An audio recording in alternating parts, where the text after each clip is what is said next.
बात मरकज की हो रही है, दिल्ली की हो रही है, तो दिल्ली की धड़कनें इस वक्त बढ़ी हुई है।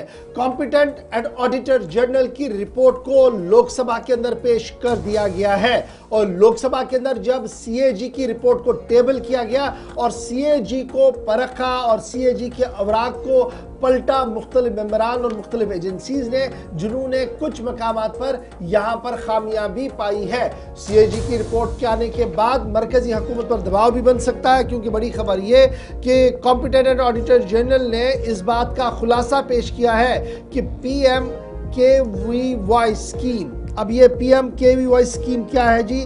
प्रधानमंत्री कौशल विकास योजना।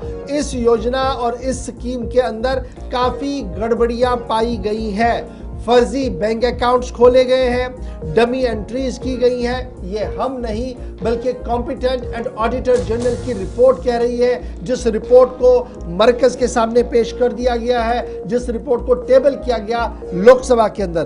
14,000 करोड़ रुपया स्किल स्कीम के तहत देना था और इसमें बेज़ाब्तियां पाई गई हैं 14,000 करोड़ रुपयों के अंदर। और इब्तिदाई खबरों के मुताबिक 30 लाख से ज़्यादा सर्टिफिकेट्स कैंडिडेट्स को दिए गए हैं, लेकिन उन्हें अभी तक भी कोई पैसा यहाँ पर नहीं दिया गया है। कुछ मकामात पर फर्जी फोटो लगाए गए हैं मल्टीपल बेनिफिशरीज को अक्रॉस द स्टेट। अभी एक स्टेट की बात नहीं है, अपनी तमाम रियासतों के अंदर इस तरीके की गलतियां हुई है कि एक ही फोटोग्राफ मुख्तलिफ रियासतों के अंदर आया हो और एक ही नाम पर मुख्तलिफ रियासतों से पैसा भी दिया गया हो।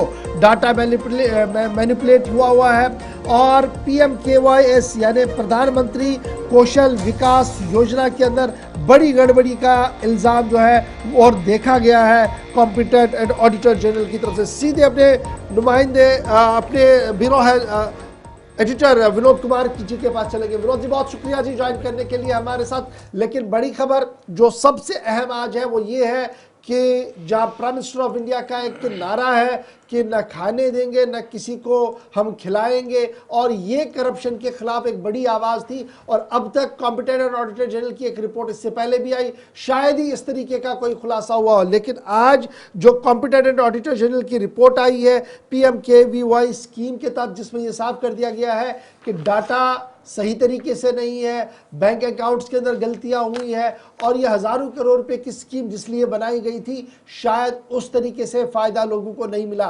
कितना बड़ा इम्तिहान अब सेंट्रल गवर्नमेंट्स के लिए है, सेंट्रल गवर्नमेंट के लिए है। और स्पेशली जब लॉ एनफोर्समेंट को हम देखते हैं तो किस तरीके से आप देखते हैं अब आगे क्या कुछ हो सकता है? बिल्कुल गौर, आपने ठीक कहा। जो स्लोगन आपने दिया है, ना खाएंगे ना खाने देंगे, क्या किस रिपोर्ट से उसकी हवा निकाल दी है। ये 2015 से 2022 तक का डेटा है और जिसमें 14,000 करोड़ रुपए का इन्वेस्टमेंट है। तो आप अंदाजा लगा सकते हैं कि एक तरफ हम सब कहते हैं कि बड़ा गुड़ी चल रहा है, बहुत बड़ा ठीक चल रहा है, सरकार बड़ी पारदर्शी है, ट्रांसपेरेंट तरीके से काम कर रही है। लेकिन इस कैग की रिपोर्ट ने बिल्कुल साबित कर दिया है कि प्रधानमंत्री विकास कौशल योजना के तहत इतने लोगों को अनड्यू बेनिफिट दिया गया है और इतना ज्यादा डेटा बिल्कुल, यानी उनमें ना बैंक अकाउंट मैच कर रहे हैं, सारी चीजें मिसमैच कर रही है, ना बैंक अकाउंट है उनके पास, जो फोटो लगाई है एक एक बेनिफिशियरी फोटो कई जगहों पे लगी हुई है, बैंक अकाउंट किया गया कई जगहों पे लगा हुआ है। तो इससे आप अंदाजा लगा सकते हैं कि जो ऊपर ऊपर से दिखाया जा रहा है वो सब ठीक नहीं है। और जो गाड़ी कमाई होती है, जो लोग टैक्स पेयर होते हैं, इसी कमाई का मिसयूज हो रहा है। तो कैग ने आपकी रिपोर्ट में साबित कर दिया है कि कहीं ना कहीं सरकार को ट्रांसपेरेंट होना होगा और डेटा जो पेश करना होगा वो बिल्कुल मैच करना चाहिए। विनोद जी, ज्यादा जिम्मेदारी किस शोबे की, किस डिपार्टमेंट की थी जिसकी पूरी परफॉर्मेंस इस रिपोर्ट के बाद सवालों के घेरे में है? देखिए, ये जो कौशल विकास योजना है ये यूथ रिलेटेड होती है और जो खास तौर पर एम्प्लॉयमेंट जनरेशन की होती है। तो ये लगातार इस बात पर जोर दिया जा रहा था कि प्रधानमंत्री नरेंद्र मोदी की अगुवाई वाली 2014 में सरकार आई थी। ये प्रधानमंत्री कौशल विकास योजना उसी दौरान बनी थी। 2015 से 2022 तक का ये डेटा है। तो उससे लगता है कि कहीं ना कहीं जो डिपार्टमेंट एम्प्लॉयमेंट जनरेशन की बात करते हैं, इंडस्ट्री उसमें आती है, इन सब डिपार्टमेंट से उनको घेरे में कैग ने लिया है। और कैग की रिपोर्ट ये साबित करती है, इस बात की तस्दीक करती है कि कहीं ना कहीं फंड का मिस यूज हुआ है और 14,000 करोड़ रुपए की बात है, ये मामूली रकम नहीं है।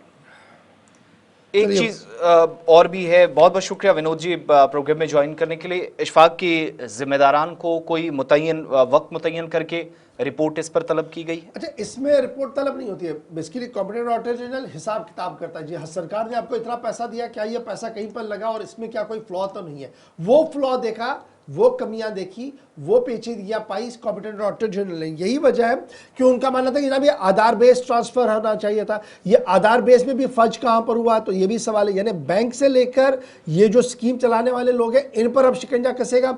अब ये एक जगह नहीं हुआ है तो आप एक स्टेट को ब्लेम करेंगे, ये मल्टीपल स्टेट्स के अंदर ऐसा हुआ है। तो इसलिए इस पर मुझे उम्मीद है, चूंकि पार्लियामेंट का सेशन तो ऑलमोस्ट खत्म है, अब जब नेक्स्ट सेशन आएगा उसमें आप इसकी गूंज जरूर सुनेंगे, क्योंकि कॉम्पिटेंट ऑडिटर जनरल ने PMKVY स्कीम के तहत साफ कर दिया है कि all is not well, there is a fishy of 14,000 crore रुपए स्कीम और इसलिए इसकी तहकीकात भी होनी चाहिए।